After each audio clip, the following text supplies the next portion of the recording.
जय हिंद दोस्तों, मैं विनीत पांडे और आज का सबसे बड़ा सवाल यह है कि 3 दिन के अंदर 45 से ज़्यादा और बड़े सब्जेक्ट्स मतलब जिसमें छात्रों की संख्या बहुत ज़्यादा है, जिसके लिए सेंटर्स की बहुत ज़्यादा ज़रूरत पड़ेगी।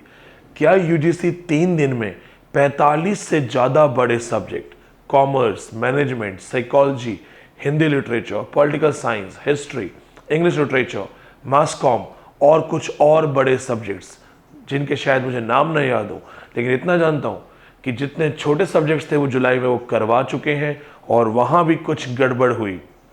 क्या 3 दिन के अंदर, जो अगस्त में हमें 3 दिन की डेट दी गई है, क्या ये 45 से ज्यादा बड़े सब्जेक्ट्स इनके एग्जाम यूजीसी एनटीए करवा पाएगा? बहुत सारे बच्चों के मैसेजेस हैं मेरे पास। अमूमन हर दूसरा बच्चा ये मुझसे पूछता है कि सर, हम एनटीए के कारनामे पिछले 1 साल से देख रहे हैं, एनटीए क्या कर रहा है। कुछ बच्चे मुझे लिख के भेजते हैं, सर नेशनल ट्रबल एजेंसी है, कुछ बोलता है नेशनल टॉर्चर एजेंसी है, कुछ बोलते हैं नेशनल टेस्टिंग एजेंसी है। लेकिन शायद वो टेस्टिंग नहीं, वो आपके पेशेंस का टेस्ट ले रहे हैं। पॉइंट ये है, 3 दिन 45 से ज्यादा बड़े एग्जाम। अचानक से इस वीडियो पे मैं क्यों बात कर रहा हूं, उसका एक सबसे बड़ा रीजन ये है कि बच्चा प्रिपेयर करते वक्त डर के पढ़ रहा है। आज जब मैं इस वीडियो को रिकॉर्ड करने आया तो मेरी अपने एक फैकल्टी से बातचीत हुई इस मामले में।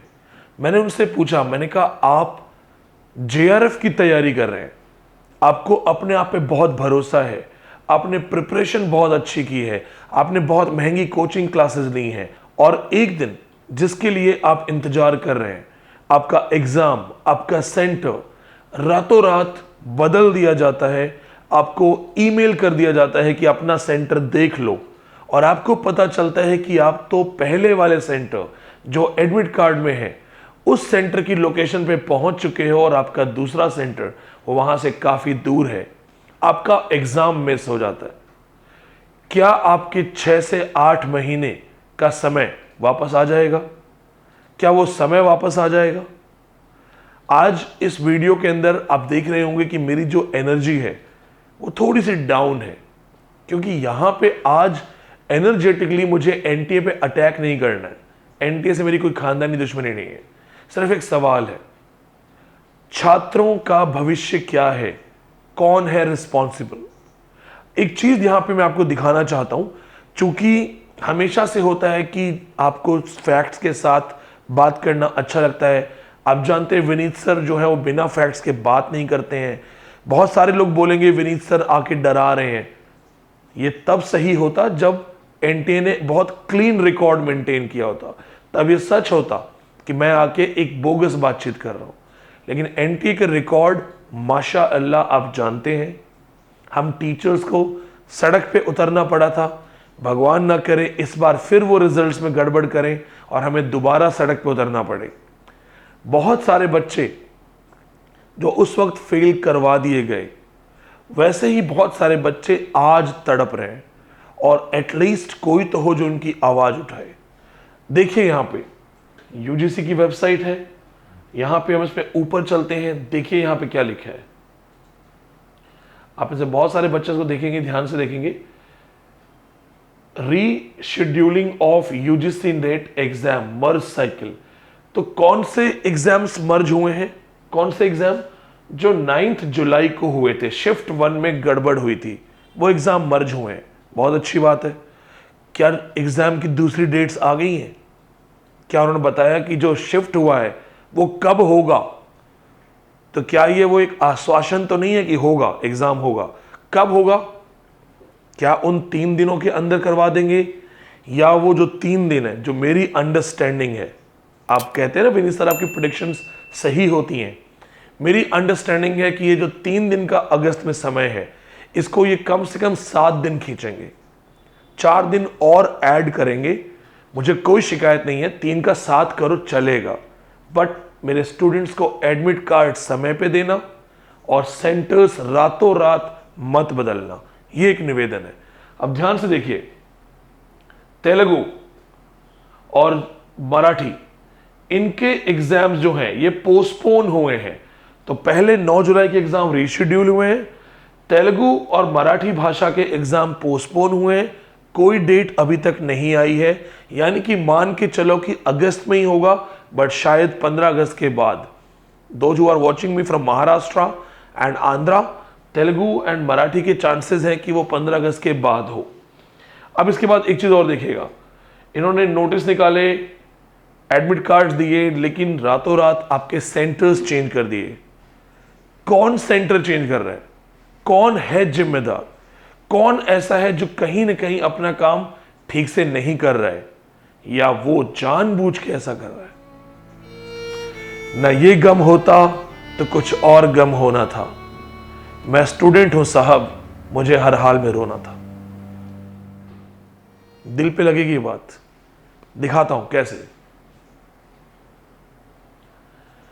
ये स्लाइड देखिए, नो रीटेस्ट फॉर CUET।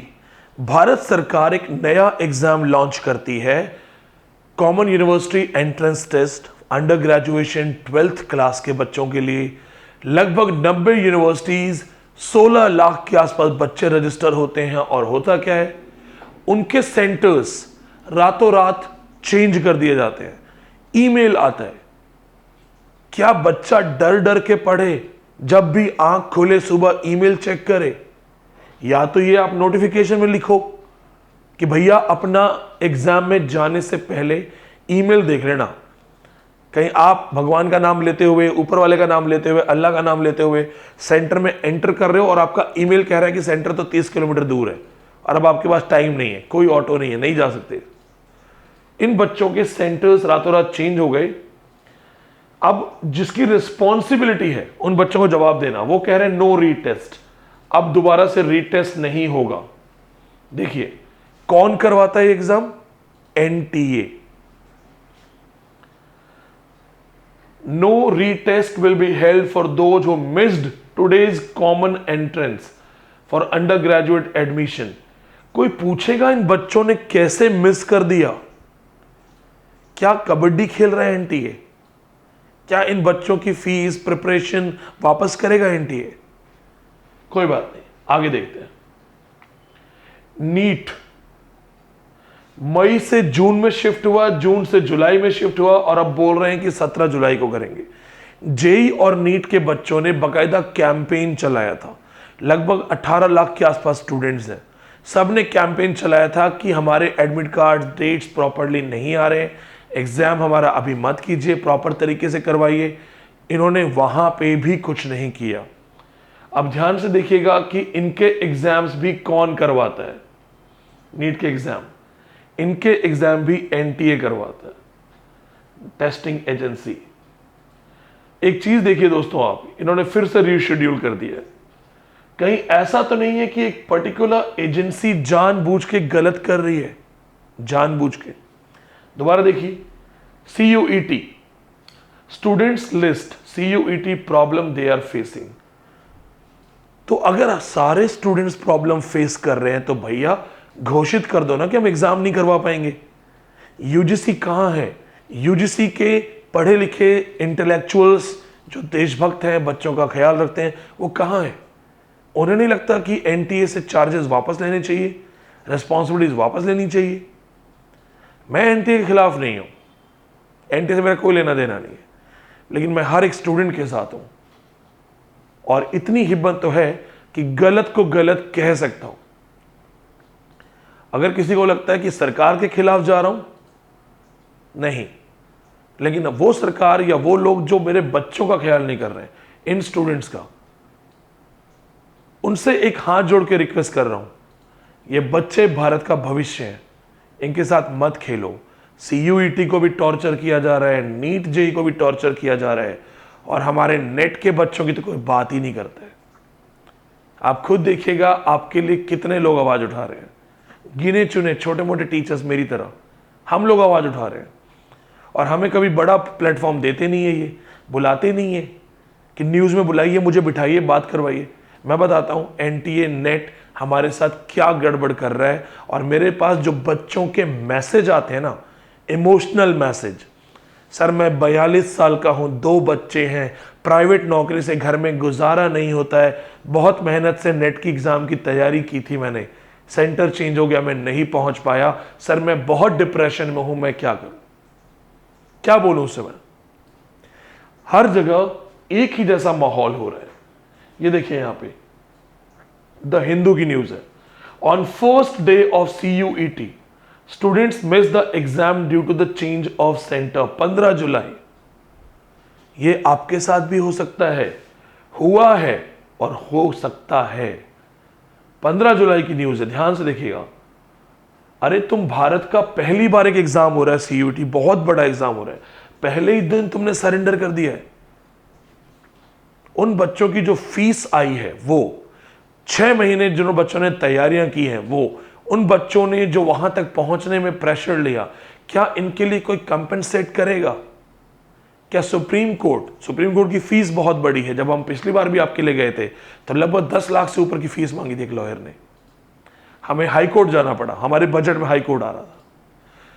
क्या सुप्रीम कोर्ट देखेगा कि ये बच्चे जो हैं भारत का नागरिक हैं, और अगर सरकार या सरकारी इंस्टीट्यूट्स फेल करते हैं सर्व करने में, आपको अपनी ड्यूटी करने में अगर फेलियर होती है तो आप लायबल हो कंपेंसेट करने के लिए। विदेशों में अगर पानी बरसात का पीने के पानी में मिक्स हो जाए तो सरकार साफ पानी सबके घर अलग से मुहैया कराती है, प्लास्टिक कंटेनर्स में। मेरे कुछ दोस्त हैं, वो फॉरेन में रहते हैं, वो बता रहे थे मुझे ये कि अगर बरसात का पानी नॉर्मल पानी में मिक्स हो जाए तो हमें साफ पानी प्रोवाइड किया जाता है जब तक बरसात का पानी और नॉर्मल पानी फिल्टर ना हो जाए। और हम तो हिंदुस्तानी हैं, उसी में गाय बछड़ा सब डूब रहा होता है और वही पानी हमारे घर आता है। क्यों? क्योंकि ऐसे ही जीने की आदत है हमें। मेरी बातें आपके दिल में पहुंच रही होंगी। सुरसती के दोहे जो नाविक के तीर, देखन में छोटे लगे घाव करें गंभीर। तो अगर मेरे कहीं सटायर्स आपको समझ में आ रहे हैं, मेरे व्यंग आपको समझ में आ रहे हैं, तो ये ध्यान रखिएगा कि एक दिल है जो स्टूडेंट्स के लिए धड़क रहा है। मैं जानता हूं इनके साथ गलत हो रहा है, और मेरी शिक्षा मुझे ये सिखाती है, मेरा भारतीय कल्चर मुझे ये सिखाता है, मेरी संस्कृति, कि अगर बच्चों के साथ गलत हो रहा है या किसी के साथ भी गलत हो रहा है तो आप आवाज उठाइए, अदरवाइज आप टीचर बनने के लायक नहीं है। मैंने सारे तथ्य आपके सामने रख दिए हैं। मेरा जो प्रेडिक्शन है वो ये है कि 3 दिन में 45 सब्जेक्ट्स वो नहीं करवा पाएंगे, कम से कम वो 7 दिन जरूर खींचेंगे इसको, चूंकि सेंटर्स बढ़ाए जा सकते हैं। इसमें एक चीज और भी है, नीट के जो एग्जाम्स और जेई के जो एग्जाम्स हैं, इनमें भी कंप्यूटर्स हैंग हुए हैं, स्क्रीन ब्लर हुई है। बट कौन जिम्मेदार है, किसे फर्क पड़ता है? भारत का भविष्य, उसके साथ कबड्डी खेला जा रहा है। अब आपकी क्या जिम्मेदारी है? नीट जेई का एक एसोसिएशन है, वो आवाज उठाते हैं तो मीडिया सुनता है। क्या आप लोगों का कोई एसोसिएशन है? क्या आप लोगों के लिए कोई मीडिया सुनता है? नहीं। तो कम से कम इतना ही करो कि इस वीडियो को हर जगह पोस्ट करो, हैशटैग मीडिया चैनल्स के नाम डालो, आज तक, NDTV, उनको बताओ कि CUET जेई नीट तुम्हें दिखाई दे रहा है, तुम्हें नेट नहीं दिखाई दे रहा है। नेट के 16 लाख बच्चे जो हैं, जो फॉर्म भरते हैं, वो एग्जिस्ट नहीं करते हैं क्या? क्योंकि तुम अपनी लड़ाई खुद नहीं लड़ रहे हो। कम से कम तुम्हारे पास एक वीडियो है, एक चैनल है, इस वीडियो को हर जगह पोस्ट करो, हर ग्रुप में डालो और सबको बोलो, सारे यूट्यूबर्स को बोलो कि सर अगर इस वीडियो को सपोर्ट कर नहीं सकते तो एटलीस्ट अपना बनाओ। लेकिन होगा क्या, 100 यूट्यूबर 5-5 हज़ार की व्यू लेके वीडियो बनाएंगे, मीडिया कभी नहीं देखेगा। इस एक वीडियो को वायरल करवा दो, ट्विटर है ना सबके पास, इसको ट्वीट में लगाओ, बताओ कि हम भी हैं, हम भी भारत हैं। गाना सुना है ना आपने, साडा हक ऐथे रख, ये आपके हक की लड़ाई है दोस्तों। बाकी आप खुद समझदार हैं, आप हिंदुस्तानी हैं और हिंदुस्तानी किसी से डरता नहीं। जय हिंद, जय भारत।